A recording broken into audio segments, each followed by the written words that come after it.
Radhe Radhe and welcome to my new video, and in this video we are going to discuss unit 6 probability and its numericals. So some numericals we are going to discuss in this video, and it will clear you the topic what we have done. Okay, so the very first numerical is a herd contain 30 cows numbered from 1 to 30. 30 cause हैं हमारे पास, सब पे number लिखे हुए हैं 1 से लेके 30 तक के। अब उनमें से एक काउ हमने सेलेक्ट करी। अब उस पर ये बताना है हमको प्रोबेबिलिटी कि नंबर जो सिलेक्ट करी है हमने काउ, उस पर जो नंबर लिखा हुआ है वो मल्टीपल ऑफ 5 और 6 है। अब आइदर 5 और 6 है। जब और का बात आ जाए तो वहाँ पे हमें क्या यूज़ करना होता है, यूनियन वाला केस यूज़ करना है ना। तो वहाँ पे ए यूनियन बी बताना है, मतलब तो सबसे पहले तो ए और बी डिफाइन करने पड़ेंगे। तो ए और बी क्या हो जाएगा, ए इवेंट हमने ले लिया कि number being selected is a multiple of 5। अब 1 से लेके 30 तक के हैं, तो 1 से लेके 30 तक के जितने मल्टीपल्स होंगे 5 के वो लेके चलेंगे हम। ठीक है, बी इवेंट हमने ले लिया कि the number being a multiple of 6। अब 6 में जितने भी 30 तक के मल्टीपल्स होंगे 6 के टेबल में वो यहाँ पे बी में सिलेक्ट कर लेंगे हम। ठीक है, तो फेवरेबल केसेस कितने हो गए, favourable cases for the event A R अब 5 के टेबल में 30 तक के नंबर्स 5 1 5 10 15 20 25 और 30। ठीक है, तो ये सारे के सारे केसेस हो गए। कितने केस बन गए यहाँ पे, 6 केस बन गए। ठीक है, similarly favourable cases for event B are, B के लिए 6 से मल्टीपल 6 का मल्टीपल लिया था हमने, तो 6 के मल्टीपल कितने हो गए, 6 12 18 24 और 30। तो ये वाले मल्टीपल्स हो गए। ठीक है, अब हम प्रोबेबिलिटीज़ निकालेंगे क्योंकि हमें चाहिए प्रोबेबिलिटी ऑफ ए। तो probability of the number being a multiple of 5 is probability of A is equal to probability of A. कितना हो गया हमारे पास, कितने केसेस थे फेवरेबल, 1 2 3 4 5 6 केस थे। ठीक है, तो 6 केस थे, तो 6 अपॉन में टोटल नंबर ऑफ केसेस कितने हमारे पास 30, तो 6 अपॉन में 30 ए की प्रोबेबिलिटी होगी। Similarly the probability of the number being a multiple of 6 with in 30, मतलब 30 तक के 6 के मल्टीपल्स कितने हो जाएंगे, उसकी probability of getting B is, अब बी में कितने इवेंट्स फेवरेबल थे, 6 12 18 24 30, मतलब 5 इवेंट्स थे। तो 5 अपॉन में 30 प्रोबेबिलिटी ऑफ बी हो गई। ठीक है, अब सिंस 30 इज अ मल्टीपल, अब दोनों में सबसे पहले तो ये चेक करेंगे कि म्यूचुअली एक्सक्लूसिव है या नहीं। ठीक है, तो अब यहाँ पे दोनों में कुछ कॉमन केस आ रहा है कि नहीं आ रहा, तो ये चेक कर लो। कॉमन केस यहाँ पे दोनों में बन रहा है 30, है ना। तो कॉमन केस आ रहा है, तो इसका मतलब क्या हुआ कि हमारे पास ये इवेंट्स जो हैं वो म्यूचुअली एक्सक्लूसिव नहीं है। ठीक है, म्यूचुअली एक्सक्लूसिव नहीं है, तो इसका मतलब क्या हो गया कि यहाँ पे इंटरसेक्शन वाला पार्ट लेना है हमको। तो since 30 is a multiple of both 5 and 6। ठीक है, तो बोथ 5 और 6 का मल्टीपल आ रहा है, इंटरसेक्शन वाला पार्ट आ रहा है, कॉमन पार्ट आ रहा है। तो therefore events are not mutually exclusive, mutually exclusive नहीं रहे इवेंट्स। ठीक है, so probability of getting multiple of both 5 and 6, अब कितने केसेस हैं जो दोनों को सपोर्ट कर रहे हैं, सिर्फ एक ही केस है 30 वाला। तो नंबर ऑफ एलिमेंट्स कितना हो गया, 1 अपॉन में टोटल केस कितने थे 30, तो 1 अपॉन में 30 ए इंटरसेक्शन बी की प्रोबेबिलिटी होगी। तो हमारे पास टोटल केस क्या बनता है, मतलब पूरा फॉर्मूला क्या बनता है, the probability that the number of selected cow is a multiple of 5 और 6 is given by probability of A union B is equal to probability of A plus probability of B minus probability of A intersection B. तो A की probability 6 upon 30 plus 5 upon 30 minus 1 upon 30, तो ये बन जाएगा 10 upon 30 बनेगा, तो 0 से 0 cancel होकर 1 अपॉन 3 आ जाएगा। और अब तक हमने जितनी भी स्लाइड्स करी हैं आप उसमें नोट करना कि प्रोबेबिलिटी हमेशा 0 और 1 के बीच में लाई करेगी, जो चाहे उसको पॉइंट्स में निकाल के देखना, आपको 0 और 1 से बड़ी वैल्यू नहीं मिलेगी, 0 और 1 के बीच की ही वैल्यू मिलेगी, 1 से बड़ी नहीं मिलेगी, 0 से छोटी नहीं मिलेगी। ठीक है, तो ये हमारा सबसे पहला रूल होता है कि probability of an event lies between 0 and 1। ठीक है, तो ये था हमारा फर्स्ट एग्जाम्पल। तो अब नेक्स्ट पे चलते हैं। नेक्स्ट में क्या कहता है, a number was drawn at random from the numbers 1 to 50। 1 से 50 तक चिट्स बनाई हमने, उसमें से एक चिट ड्रॉ करी, what is the probability that it will be a multiple of 2 और 3 और 10। अब यहाँ पे 3 केसेस आ गए, 2 और 3 और 10, तो ए बी सी 3 वाला केस हो गया यहाँ पे। ठीक है, तो यहाँ पे सबसे पहले देख लेते हैं कि 2 के मल्टीपल्स कितने हैं। 2 के मल्टीपल्स हमने 1 से लेके 50 तक में जितने 2 के मल्टीपल्स आएंगे वो हमने लिख दिए यहाँ पे। तो टोटल केसेस बने यहाँ पे 25। आप देख सकते हैं 2 4 6 8 10, ये सारे काउंट करोगे तो 25 केसेस बनेंगे। ठीक है, ऐसे ही मल्टीपल्स ऑफ 3 निकाले हमने। 3 के टेबल में जितने 30 तक के बीच में आते हो, सॉरी 50 तक के बीच में आते होंगे वो सारे हमने लिख दिए, 3 6 9 अप टू 48। ठीक है, तो ये केसेस आप काउंट करोगे तो ये 16 केस बनेंगे। ठीक है, एक हमने लिया 2 3 और 10, तो 10 के मल्टीपल्स जब हमने निकाले तो 10 के मल्टीपल्स 10 20 30 40 55 मल्टीपल्स बने हमारे पास। ठीक है, और लास्ट केस हमने लिया क्योंकि ऐसे केस भी होंगे जो तीनों के टेबल में आते हो। ठीक है, तो मल्टीपल्स ऑफ 2 3 एंड 10, तीनों के मल्टीपल, कॉमन मल्टीपल जो 2 के टेबल में भी हैं, 3 के टेबल में भी है और 10 के टेबल में भी है।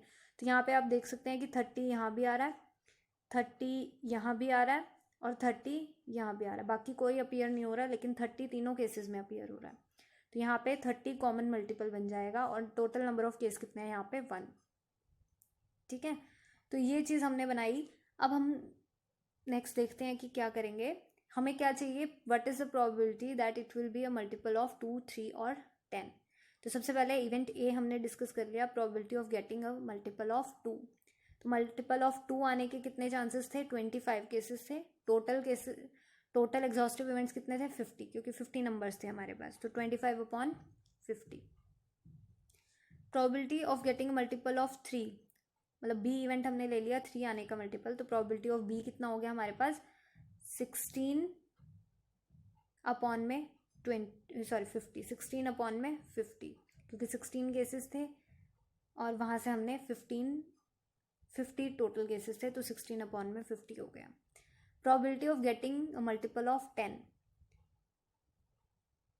के मल्टीपल जब हम लेके चलेंगे तो वहाँ पे क्या हो जाएगा, कितने केसेस थे हमारे पास, 5 केसेस थे टोटल, तो 5 केसेस थे तो वहाँ पे कितना हो जाएगा, 5 अपॉन में 50। अब यहाँ पे क्या करना है हमको, A intersection B, B intersection C और सी इंटरसेक्शन ए भी लेके चलना है।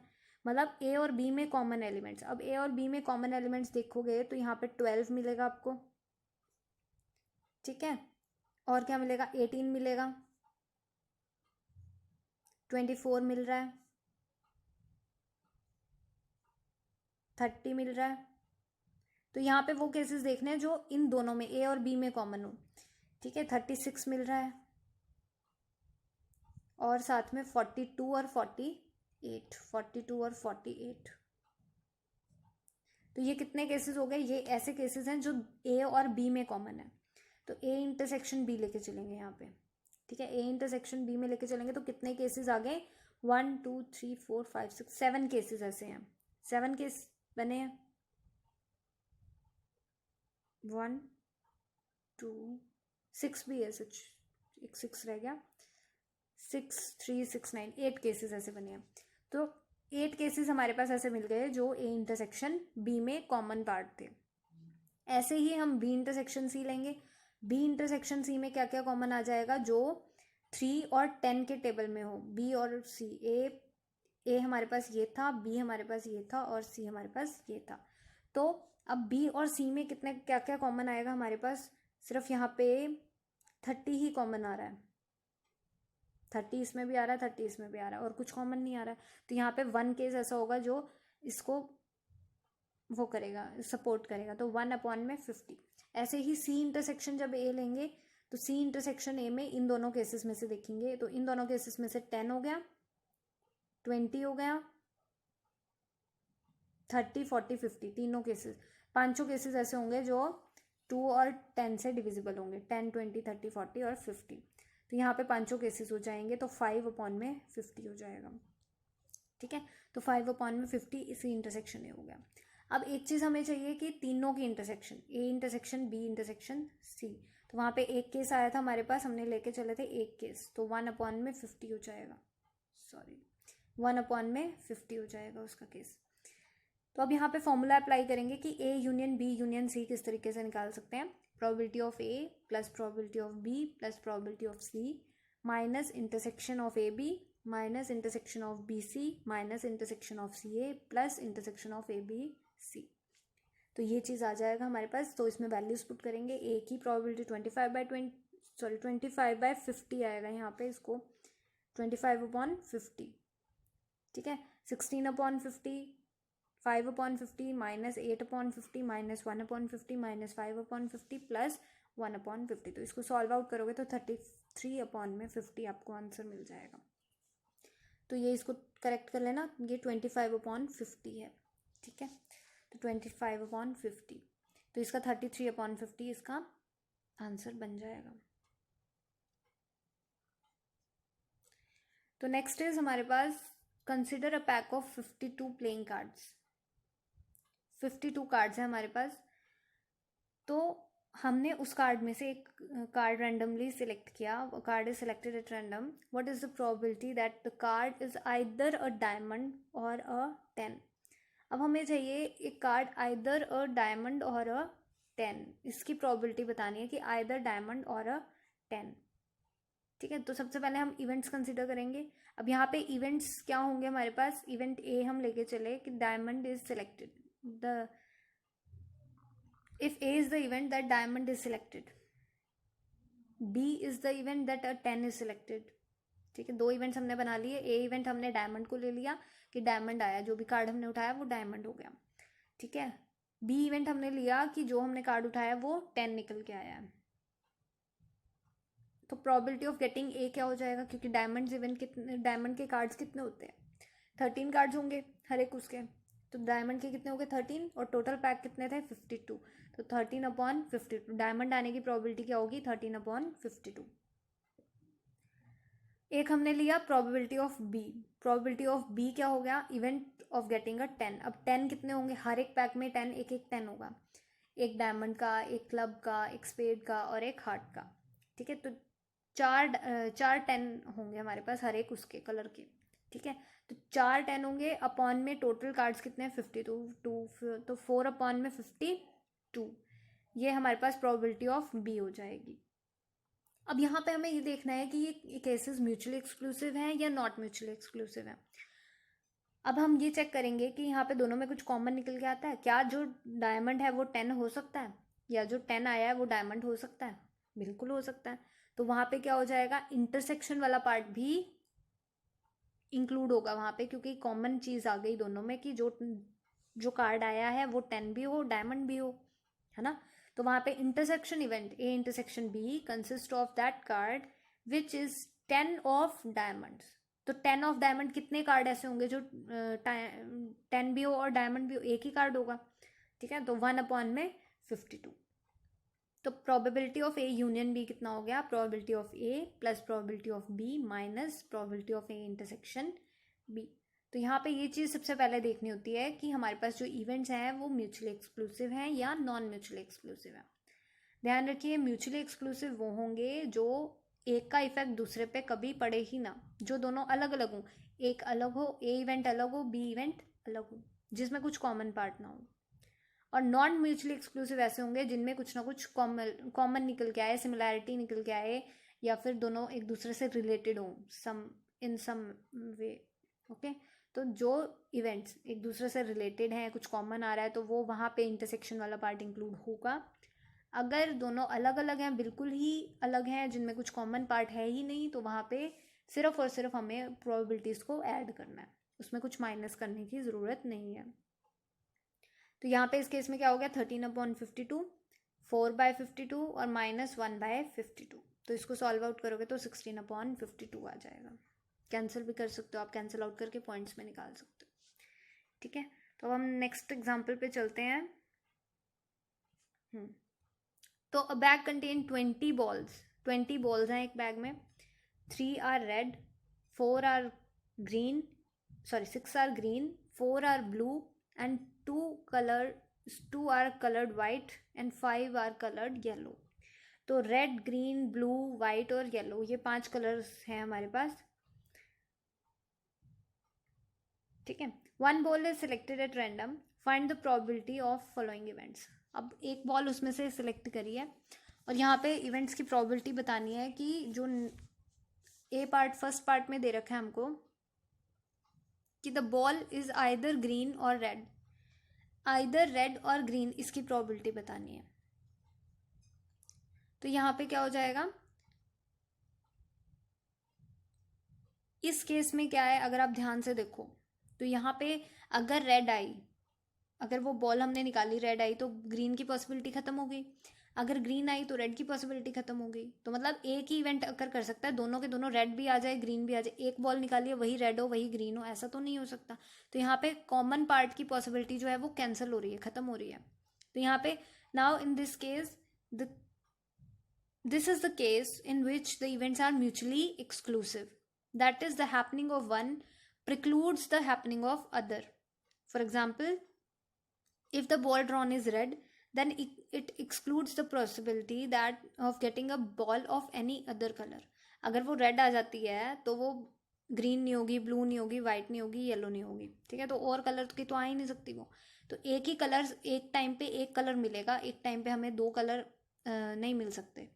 तो वहाँ पे इंटरसेक्शन वाला केस नहीं हो सकता, कॉमन पार्ट नहीं हो सकता। तो यहाँ पे सिंपल हमें क्या करना है, अगर हमें रेड और ग्रीन की वो चाहिए प्रोबेबिलिटी चाहिए, तो probability of getting R union G, R for red G for green, तो क्या हो जाएगा, probability of getting red plus probability of getting green. तो रेड आने की प्रोबेबिलिटी कितनी होगी, 3/20, क्योंकि 3 केसेस हैं। अब यहाँ पे एक चीज़ ध्यान करना कि लास्ट वीडियो में हमने एक चीज़ की थी, कॉम्बिनेशन वाला सीन, कॉम्बिनेशन वाले एग्जांपल किए थे कि अगर एक बैग है उसमें से 2 बॉल्स निकाली हैं तो उसमें 6 रेड कलर हैं, ठीक है, और 2 वाइट कलर हैं, तो रेड आने की प्रोबेबिलिटी बताओ। तो 6C2 लेके चलते थे वहाँ पे हम, है ना। तो इस तरीके से करते थे, अपॉन में टोटल जो है 8 और उसमें से 2 निकालनी है तो 8C2। यहाँ पे हमने ऐसा कुछ नहीं किया, क्यों, क्योंकि वहाँ पे हम करते थे एक से ज़्यादा बॉल एक टाइम पे ड्रॉ करते थे। अब यहाँ पे हम एक ही बॉल ड्रॉ कर रहे हैं और उसी की प्रोबेबिलिटी निकाल रहे हैं। तो जब हमें ज़्यादा बॉल ड्रॉ करनी हो, 2 हो, 3 हो, 4 हो, तो उस केस में हम कॉम्बिनेशन यूज़ करते हैं। और जितनी हमें निकालनी है, जैसे रेड हमें चाहिए 2, तो 6C2 करेंगे, और एक रेड और एक वाइट चाहिए तो 6C1 मल्टीप्लाई 2C1, कि वाइट में से भी एक आए और एक रेड में से आए। तो रेड जितनी है 6 रेड है तो उसमें से एक चाहिए तो 6C1, और वाइट में से भी एक चाहिए तो 2C1 अपॉन में 8C2, क्योंकि टोटल 8 हैं और उसमें से 2 निकालने हैं तो 8C2, ठीक है। लेकिन जब केसेस हमारे पास ऐसे हों कि वहाँ पे जहाँ पे एक ही बॉल ड्रॉ करी है हमने, ठीक है, अब जब एक ही बॉल हम ड्रॉ करते हैं किसी भी उसमें, तो वहाँ पे हम क्या करते हैं, सिर्फ और सिर्फ उसको इंक्लूड करेंगे जो हमारे पास, जैसे रेड हमारे पास 6 रेड हैं और 2 वाइट हैं, ठीक है। एक बॉल निकाल लिया और उसी को हमने वाइट बताना है, तो वाइट जितने होंगे 2 अपॉन में टोटल कितने होंगे 8, तो 2/8 हो जाएगा। तो उसकी प्रोबेबिलिटी हम सिंपल ऐसे निकाल सकते हैं, ठीक है। तो जब 2 या 2 से ज़्यादा बॉल्स हों तो उसमें कॉम्बिनेशंस का यूज़ करना पड़ता है, लेकिन अगर सिंपल एक ही बॉल निकाल रहे हैं हम किसी उसमें से, तो हम simply number of white balls या जो भी निकालना है, नंबर ऑफ फेवरेबल बाय में टोटल नंबर ऑफ केसेस वहाँ पे प्रोबेबिलिटी केस से निकालते हैं।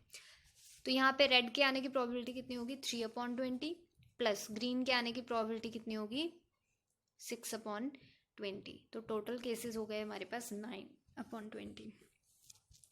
अब ऐसे ही नेक्स्ट में क्या कहता है, the ball is not blue, the ball is not blue, तो ब्लू नहीं चाहिए हमें। तो यहाँ पे हमने एक चीज़ करी थी कि probability of getting blue plus probability of getting not blue is equal to 1, ठीक है। तो ब्लू नहीं हो, नॉट ब्लू का मतलब क्या हो गया, 1 माइनस प्रोबेबिलिटी ऑफ ब्लू, ठीक है। तो ब्लू नहीं होने का मतलब क्या हुआ कि 1 माइनस प्रोबेबिलिटी ऑफ ब्लू कर दो, तो वो वहाँ पे क्या बनेगा, कॉम्प्लीमेंट्री इवेंट बन जाएगा, ठीक है। तो यहाँ पे नॉट ब्लू का मतलब प्रोबेबिलिटी ऑफ बी बार, यहाँ पे बार लगाने हैं ना, यहाँ probability of B bar not blue is equal to 1 minus probability of blue हो जाएगा। तो 1 माइनस प्रोबेबिलिटी ऑफ ब्लू का मतलब क्या हुआ कि ब्लू की देख लो कितनी प्रोबेबिलिटी है, ब्लू आने की प्रोबेबिलिटी कितनी है, 4 ब्लू हैं, अपॉन में 20 बॉल्स हैं तो वो 4/20 हो गया। तो 1 माइनस 4/20 कर सकते हैं हम उसको, तो कितना बनेगा 16/20। इस क्वेश्चन को आप एक और तरीके से भी कर सकते हो। नॉट गेटिंग ब्लू पूछा है इसने, probability of not getting blue. तो नॉट गेटिंग ब्लू में क्या हो जाएगा, या तो वो रेड हो, या वो ग्रीन हो, या वो वाइट हो, या वो येलो हो। ये केसेस भी आ सकते हैं। तो आप सिंपल क्या कर सकते हो, red union green union white union yellow, तो सबको ऐड कर दो, रेड को प्लस ग्रीन को प्लस वाइट को प्लस येलो को। रेड आने की प्रोबेबिलिटी कितनी हो जाएगी, 3/20, ग्रीन आने की 6/20, वाइट आने की 2/20 और येलो आने की 5/20। इसको एडअप करोगे तो कितना बनेगा, 16/20। वही चीज़ आ जाएगी आपके पास 16/20 जो यहाँ पे आया था। तो ये आंसर आपको सेम देगा। तो आप किसी भी तरीके से यूज़ कर सकते हो इसको, ठीक है। तो मतलब एक लॉ में कई सारे रूल्स लग सकते हैं, कोई भी रूल आप लगा सकते हो, ठीक है। चलिए नेक्स्ट में क्या है, the ball is either red और वाइट और ब्लू। रेड वाइट और ब्लू चाहिए अब हमें। जो बॉल निकल के आई है वो या तो रेड हो या वाइट हो या फिर ब्लू हो, ये चीज़ हमें निकालनी है, ठीक है। तो रेड वाइट और ब्लू, तो यहाँ पे क्या है, या तो सिंपली आप क्या करो, red plus white plus blue कर लो, ठीक है, क्योंकि हमें red plus white plus blue चाहिए। तो इसको भी आप दो तरीके से कर सकते हो, इन तीनों को आप ऐड कर लो, क्योंकि रेड आएगी अगर बॉल तो वाइट और ब्लू की पॉसिबिलिटी खत्म हो जाएगी, और अगर ब्लू आएगी वाइट आएगी तो रेड और ब्लू की पॉसिबिलिटी खत्म हो जाएगी, ब्लू आएगी तो रेड और वाइट की पॉसिबिलिटी खत्म हो जाएगी। तो यहाँ पे म्यूचुअल एक्सक्लूसिव तो है ही है इवेंट्स, ठीक है। तो आप तीनों को एडअप कर सकते हो। तो red plus white plus blue करोगे तो कितना आएगा, रेड आने की प्रोबेबिलिटी 3/20, वाइट आने की प्रोबेबिलिटी आपके पास कितनी हो जाएगी 2/20, और ब्लू आने की प्रोबेबिलिटी कितनी हो जाएगी 4/20। तो आपको आंसर मिलेगा 9/20, ठीक है। अगर आप इसको दूसरे वे में करते हो, दूसरे वे में क्या हो जाएगा हमारे पास, अगर हम इसका कॉम्प्लीमेंट्री लेके चलें, कॉम्प्लीमेंट्री में क्या है कि अगर हम इसको, अब रेड वाइट और ब्लू चाहिए हमें, ठीक है। तो इसका मतलब क्या हुआ कि ग्रीन और येलो नहीं आएगी हमारे पास, तो 1 माइनस ग्रीन और येलो कर सकते हैं, 1 minus probability of green union Y. तो ग्रीन आने की प्रोबेबिलिटी कितनी है हमारे पास, ग्रीन आने की प्रोबेबिलिटी कितनी है 6/20, और येलो आने की प्रोबेबिलिटी कितनी है 5/20। तो 11/20 आपके पास आंसर आ गया इसका, ठीक है। अब हमें क्या करना है, क्योंकि हमें रेड और ब्लू और वाइट चाहिए, तो इसका मतलब probability of getting red plus white plus blue plus green plus yellow is equal to 1 होगा, क्योंकि सारे इवेंट्स को अगर हम प्लस करें तो वो प्रोबेबिलिटी 1 देता है, ठीक है। तो अगर हमें रेड वाइट ब्लू चाहिए तो हम क्या कर सकते हैं, ग्रीन और येलो को 1 में से माइनस कर सकते हैं। तो 1 माइनस ग्रीन और येलो, तो 1 minus 11/20 which is equal to 9/20। तो यहाँ से भी आप निकाल सकते हो कॉम्प्लीमेंट्री इवेंट का एग्जाम्पल करके, यहाँ से भी कर सकते हो, और आप simply red plus white plus blue भी कर सकते हो, ठीक है। तो दोनों में से कोई भी केस आप ले सकते हो। So this was all about my video. Thank you for watching this, and I'll be there very soon with my next video. Till then, stay home, stay safe, and Radhe Radhe.